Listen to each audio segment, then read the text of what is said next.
Hey, what's up there, YouTubers? It's me again, Brian, aka Gamer 55551, and I am back with a review/thought video for this week. And for this one, I want to take a look at the movie Avatar: The Ways of the Water. I just came back from the movie theater to saw that. Came back and saw that movie though.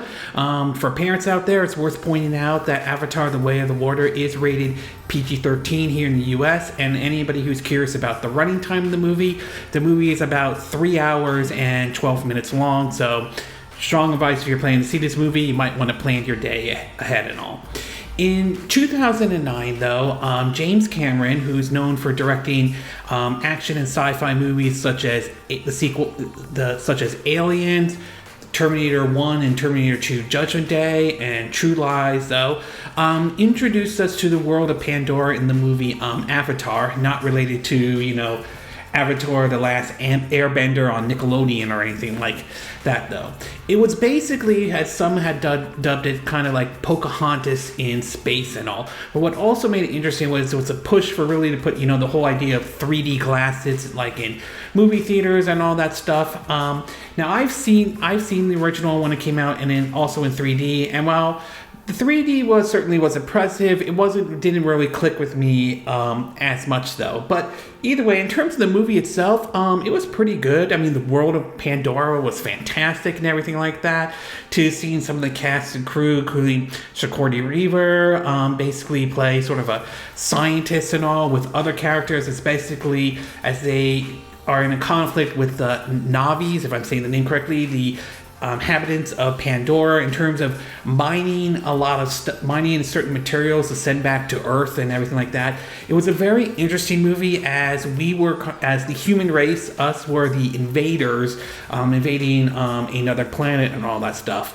The movie ended with basically us kicking the invaders, aka we refer to as the Sky People, out though, and some of the folks who chose to stay with Jake Scully, basically becoming sort of like the Navis, switching bodies and so forth though.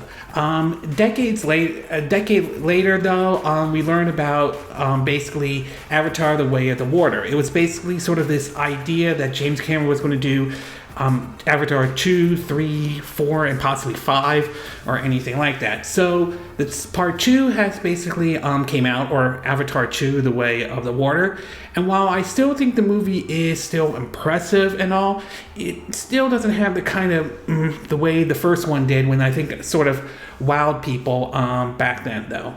I'm going to break this down in terms of what I like and what I didn't like, or mixed or not sure about, to be exact. In terms of what I like though, I will say visually though, the movie still looks good and everything like that. The visuals still hold up even today though. Yeah, there may have been some changes from when the original one came out back in 2009 and all, but I definitely still love like the world of Pandora that they created, from something like the floating like land in the area to even the oceans and so forth, which is basically the big theme of the movie, as it kind of explores a little bit of the oceans of Pandora to a certain degree though. Which brings me up to the next part, which is the story though, which is definitely, as I mentioned, takes place a decade after the event of the first film, and you learn about Jake Scully and his family and all. They're still part of the tribe that fought, in the villains in the first film though, but eventually they move to this sort of water-like tribe that exists on the oceans of Pandora and all. And I definitely think you definitely get a little bit of a Samoa vibe to it to a certain degree when you see the water tribes though, from the way they dress to some of the cultures and all that stuff. And it's a really neat approach, and exploring the underworld. I mean, not the under, the water or the stuff that exists in the oceans of Pandora is still very impressive. All this film also surrounds basically about family, as Jake Scully and his family are trying to survive with this new threat, with the villain from the first film making a comeback, this time as one of the excuse me, clone Navis and all. We also see Sigourney Weaver's character basically play as sort of like somewhat of an adopted daughter that's been in, Jake Scully's family, and you do get to see scenes where she kind of interacts with, what Sigourney Weaver's character looked like before she died in, the first film and all, wondering if she was adopted, if that's not her mom or anything like that, to even a human character that they kind of adopt by the name of Spider and all, which is, I will say, somewhat interesting to a certain extent, though.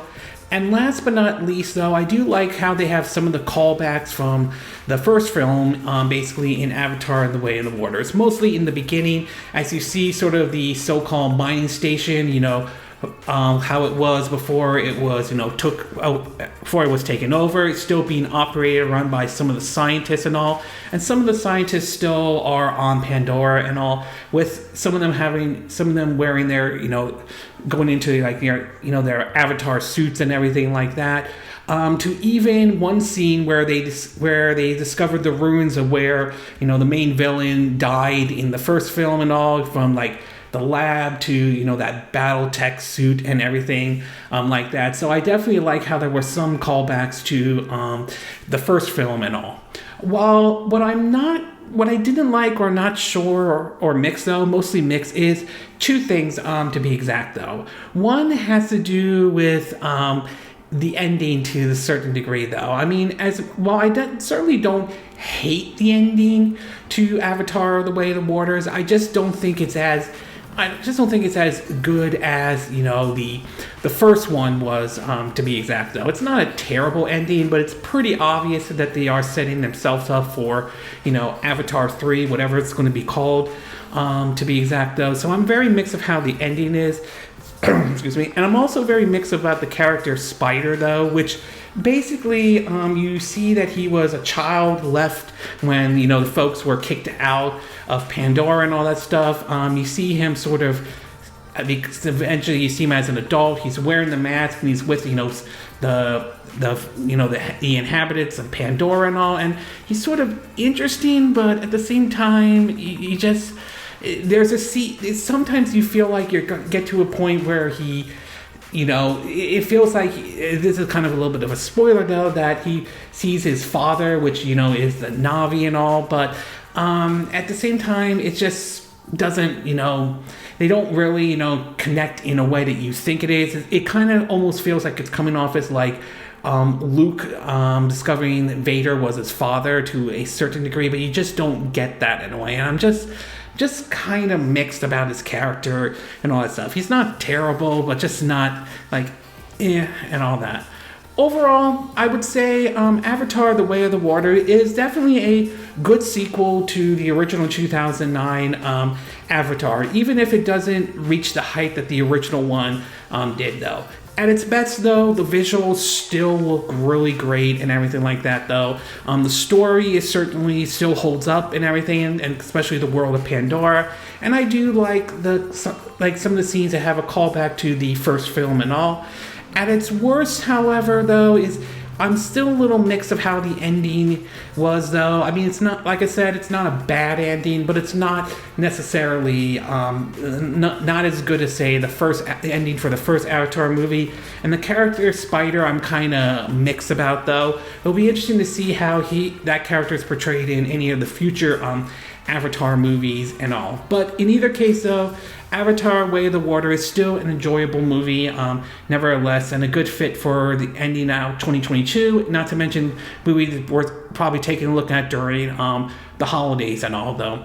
I am curious to see how Avatar 3 and I think possibly 4 and 5 are all going to play out, to be exact, though. It's going to be very interesting when they do an Avatar 3, how that one's going to be. Is it still going to be on the oceans, or there's going to be explore areas of Pandora we've never explored, to be exact, though. So it's going to be interesting to see when those movies do come out.